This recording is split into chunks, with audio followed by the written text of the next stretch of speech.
Ажырасу, алимент өндіру, болмаса бала кіммен қалу керек? Әкесімен бе, шешесімен бе?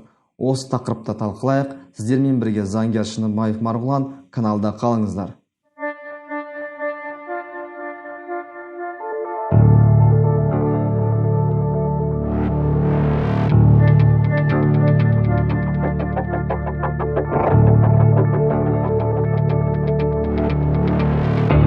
Барлығымызда осы қазір өзекті мәселе ажырасу, алимент өндіру, баланы кіммен қалдыру тақырыпты біраз шолып өтейік. Осы үш сұраққа жауап берейік.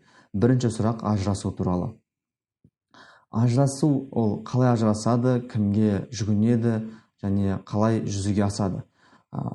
Егер балаларыңыз жоқ болса, ортақ араларыңызда, онда мына РАКС арқылы, АХАЖ органдары арқылы ажырасуға болады. Екі ерлі-зайыптылар келеді, шағым арыздарын тастайды, бір айдан кейін ажырастыру куәлігін алады. Ал егер балаларыңыз болса, яғни ортақ балаларыңыз болса, онда ажырасу сот арқылы ғана жүргізеді. Сотқа әрине арыз жазу керек ажырасу туралы. Оған не тіркеу керек? Жаңа арызға жеке куәлік көшірмесі, баланың туу туралы куәлігі көшірмесі, баланың денсаулығы туралы куәлігі көшірмесі және баж салығы жарты МРП. Сөйтіп сотқа бересіздер. Сотқа, қай сотқа? Яғни жауапкердің тұрғылықты жері бойынша беру керек негізі. Бірақ егер ол алыс болса тұрғылықты жері, сіз бара алмасаңыз ол сотқа, өзіңіздің тұрғылықты жеріңіз бойынша беруге болады сотқа. Яғни талапкердің қай жерде тұрады, сол райондық, аудандық сотқа талап арыз беруге болады ажырасу туралы. Ажырасу туралы арыз берген күннен бастап бір ай, бір күннен кейін ғана сот тағайындалады. Сот тағайындалады да сотқа шақырылады ерлі-зайыптылар. Егер екінші ерлі-зайыптының біреуі ажырасуға қарсы болса, оларға татуласуға мерзім берілуі мүмкін. Мерзім ол 6 айға шейін берілуі мүмкін. Яғни бір айдан 6 айға шейін татуласуға мерзім берілуі мүмкін.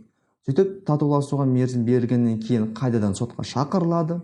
Сотқа шақырылған кез қайтадан сұрайды судья, яғни ажырасуға келісесіз бе, келіспейсіз бе? Егер бір тарап жоқ, мен ажырасам деп нақ өз сөзінде тұрса, онда сот сол күні сот шешімін шығарады ажырастыру туралы.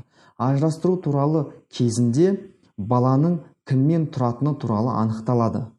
Егер ерлі-зайыптыларда баланың тұрғылықты жері бойынша бір дау болса, ол бөлек сот болып қаралады. Егер дау жоқ болса, яғни екеуі келісіп тұрса, сол ажырастыру кезінде баланы анасымен, әкесімен қалдыру туралы сот шешімін шығарып, ажырастырып жіберуі әбден мүмкін. Бұл енді сіздердің талаптарыңызға байланысты.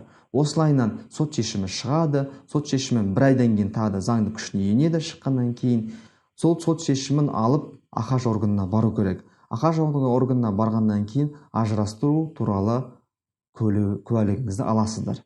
Осы куәлік алған күннен бастап сіздің некелеріңіз бұзылды деп есептеледі. Яғни ажырастыңыздар деп есептелінеді. Ал енді екінші сұраққа көшейік, ол алимент туралы. Алиментті қалай өндіреді және қай кезде өндіріледі? Яғни ажыраспай тұрып алиментке беруге бола ма, яғни ажырасқаннан кейін алиментке беру керек па? Негізінен алиментке ажыраспай тұрып та беруге болады. Яғни егер күйеуіңіз, я болмаса керісінше әйелі осы баланың тәрбиесіне қатыспаса, баланы киім-кешегін тамағын алуына қатыспаса, ерлі-зайыптылардың біреуі сотқа жүгіне алады. Яғни балалар менімен тұрады, сондықтан ал әкесі болмаса шешесі қатыспайды баланың тәрбиесіне, сондықтан алимент өндіру туралы талап қоюға болады сотқа. Талап қойған кезде ол жерге қандай тіркеме керек? Яғни жеке куәлік тіркемесі, баланың туу туралы тіркемесі, және баланың және справкаласыз, анықтамаласыз жаңағыдай денсаулығы аман-есен туралы. Осы құжаттарды салсаңыз, тіркесеңіз талап арызға жеткілікті. Талап арыз бергеннен күннен кейін 3 күннің ішінде сот бұйрығы шығады. Яғни алиментті өндіру туралы сот бұйрығы шығады. Мен осы ажырасу туралы, осы алимент туралы астында ссылкадан қалдырып отырам. Қандай заңға жүгініп, қандай бапқа жүгініп сотқа беруге болатыны туралы. Сонымен қатар сұрақтарыңыз болса, әрине комментарийде жаза отырыңыздар. Подписканы басыңыздар. Енді ары қарай айтатын болсақ, үшінші сұрақ ол бізде баланың тұрғылықты жері туралы анықтау. Негізінен бала я әкесімен, я шешесімен қалуы мүмкін. Неке және отбасы туралы кодекс бойынша 3 жасқа дейін бала шешесімен тұрады деп анықталады. Не үшін? Өйткені бала емзулі бала болады. Ол тамақ жей алмайды өздігінен. Сондықтан 3 жасқа дейін анасымен тұрады.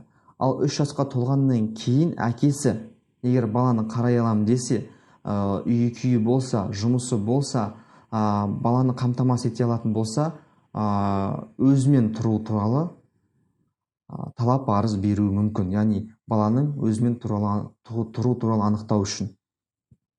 Осылайынан сотқа жүгінуі мүмкін. Негізінен егер бала 10-11 жасқа толса, бала өздігінен шешім қабылдай алады. Я әкесімен, я шешесімен тұру туралы. Сондықтан шешім қабылдап, сөйтіп сот шешімін шығарады. Негізінен бұл сот қаралған кезде экспертиза жасалады. Яғни психолог келіп, эксперт келіп, әкесімен баласын бөлек тыңдайды, әкесімен шешесін бөлек тыңдайды, одан кейін баланы бөлек тыңдайды, одан кейін жинап алып тағы бір тыңдайды да өзінің қорытындысын береді. Яғни бала кімге бауыр басып қалғаны туралы. Егер бала әкесіне бауыр басқан болса, осы экспертизаның негізінде сот шешімін шығара алады әкесімен қалдыру туралы. Я шешесімен қалдыру туралы сот шешімін шығаруы мүмкін. Осындай негіздерді ала отырып.